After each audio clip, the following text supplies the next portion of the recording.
le jeu politique est ouvert, sauf pour celui qui ne veut pas y participer. Mais je voudrais inviter les vieux de la vieille, l'opposition traditionnelle, les mentors, entre guillemets, à prendre l'exemple effectivement de cette alliance-là, dans le cadre de leur discours. Parce que fondamentalement, quand j'écoute Toby, c'est vrai, je ne suis pas d'accord sur le contenu, mais il pose des problèmes, technicité du parrainage, mais ça tranche avec le débat qu'on a l'habitude d'entendre. Mais pour moi, c'est quelque chose d'encouragé, et ça dénote de la réalité de la démocratie en Côte d'Ivoire, Demos Kratos. Très bien. Gaël Laouma Lakpa, on termine avec vous, Israël Guébo, sur ce sujet. Allez-y. Bien, sur la question, je viendrai là-dessus, mais je m'en voudrais de ne pas pouvoir rattraper quelque chose que tu as dit. Non, s'il vous plaît, monsieur. Attendez. Oui. Vous vous calmez tous. Non, je suis d'accord. Non, vous calmez tous. C'est moi qui fais le débat. On vous pose une question, vous répondez à la question. Si vous estimez que vous devez répondre à une autre question, quand vous allez répondre, ça va susciter une autre réaction. Il a parlé de non, je viens, s'il vous plaît. On n'a pas de 5 heures d'émission. D'accord. Donc, vous avez une question, répondez à votre question. Si dans votre réponse, vous pouvez insérer subrepticement... Si, il n'y a pas de problème. C'est vous qui voyez. D'accord. Donc, sur la question, Maître Meïté l'a dit tout à l'heure, dans l'évolution, Maître Guébo aussi l'a dit, dans l'évolution, dans l'aspect technique du sujet, il y a des problèmes. Il y a des problèmes et ces problèmes-là sont là, ils sont latents. Est-ce qu'on va aller à l'élection présidentielle, à l'élection qui va désigner celui qui sera l'homme, le premier homme des Ivoiriens, celui qui va diriger la destinée des Ivoiriens, avec un processus électoral qui comporte des problèmes techniques au niveau du parrainage.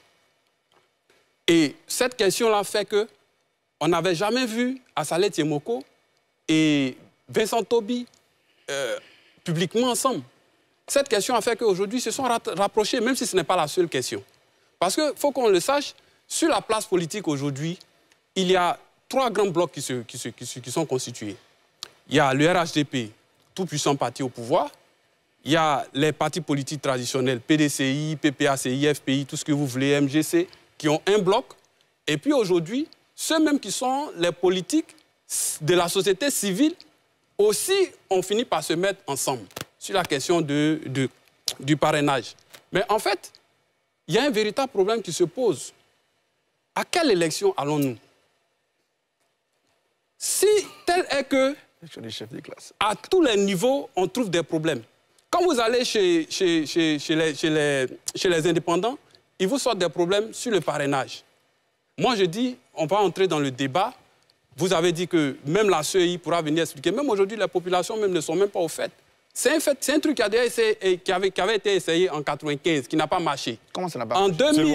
S'il vous plaît, on ne va pas l'interrompre, s'il vous plaît. Voilà. Alors, en 2000... ce que je voulais vous dire, c'est qu'on est en train de s'éloigner de la question concernant... Oui, sinon, on ne s'éloigne pas. Je suis bien. En 2000, quand Laurent Gbagbo a été élu président de la République, est-ce qu'il y avait le parrainage? Non, mais il a été un président de la République. En 2000... S'il vous plaît... Arrêtez d'intervenir quand l'autre parle, s'il vous plaît. Tu peux rien crier. Non, s'il vous plaît, En 2010, quand le président Ouattara prenait le pouvoir, est-ce qu'il y a le parrainage? Il n'y avait pas le parrainage. S'il vous plaît. Mais il a été un président que Maître Meïté dira ici qu'il a été un bon président. Donc moi, je pense que si on n'est pas encore prêt pour entrer en application de ce parrainage-là, il faut le laisser tomber. Et puis on peut l'essayer en phase pilote. Peut-être sur les élections locales ou sur d'autres choses, mais pas sur la présidentielle. Ce parrainage aujourd'hui constitue un problème, il faut le reconnaître et je laisse ainsi la parole. Très bien. Israël Guébo, on termine avec vous. Oui. Arthur a parlé tout à l'heure de coalition. Non, je préfère le mot alliance parce que la coalition, elle est circonscrite, elle est circonstancielle, elle vise quelque chose. Cette alliance, même si elle a été annoncée il y a 4 mois des élections, la démarche, la méthode et la vision remontent il y a un peu plus de 18 mois. Donc les deux se parlent depuis longtemps. Et tous les événements que vous avez vus sont alliés, sont emmaillés dans une démarche qui est vraiment méthodique. Et donc, au niveau de la vision, vous allez voir que dans les propos des uns et des autres, il y a des points qui se retrouvent et qui reviennent. Dans même dans les projets, vous allez voir aussi qu'au niveau des projets qui remettent l'homme au cœur du développement, c'est-à-dire au-delà des bâtiments. D'ailleurs, il y a une expression que le préfet Vincent Toby prend, mettre l'âme dans le béton. C'est une expression, mais qui fait partie également de cette vision-là. Donc, ce n'est pas une alliance de la dernière heure. J'ai envie de dire que c'est presque une alliance de la dernière chance qui permet aussi à ceux qui n'ont pas la possibilité de se retrouver. Voilà. Donc, c'est pas quelque chose que, même si l'urgence du moment fait qu'ils ont besoin d'intervenir sur, notamment, les questions techniques concernant le parrainage citoyen. Ça va bien au-delà, enfin ça a commencé bien avant et ça va bien au-delà. Si j'ai bien compris votre développement, cette alliance ne remet pas en cause totalement le parrainage, mais c'est certains aspects techniques. Mais je l'ai dit que c'est l'innovation qui est inscrite, enfin, ce qui est censé être une innovation qui est inscrite dans le parrainage, qui donne le sentiment de complexifier le processus et qui ne tient pas compte du passif sociologique et politique qu'on a connu en Côte d'Ivoire, notamment avec les différentes crises qu'on connaît. C'est vraiment ça notre point de vue. Très bien. On va convier la commission électorale encore une fois à la table de discussion justement pour éclaircir toutes les questions autour de cet aspect technique du parrainage citoyen. Merci monsieur, on va marquer une courte pause et aborder le dernier sujet à l'ordre du jour ce soir concernant la Cour africaine des droits de l'homme et des peuples. 360 pour aborder le tout dernier virage et on s'intéresse à présent aux deux décisions majeures rendues publiques jeudi en Tanzanie à Arusha par la Cour africaine des droits de l'homme et des peuples. Les requêtes concernant l'ex-président ivoirien Laurent Gbagbo et Guillaume Soro, qui contestaient leur radiation de la liste électorale, ont été respectivement rejetées et déclarées irrécevables. Comment vous avez accueilli cette décision, Sylvain Guédé-Débailly? Ça va être encore un débat des juristes, hein, mais moi je pense qu'en tant que citoyen, je crois que c'est une décision qui arrive et que je trouve inopportune. Inopportune, c'est une décision qui va simplement servir à alimenter encore la polémique, à déplacer les problèmes sans jamais tenter de les résoudre. C'est-à-dire que voici une cour que la Côte d'Ivoire a quittée depuis 2021.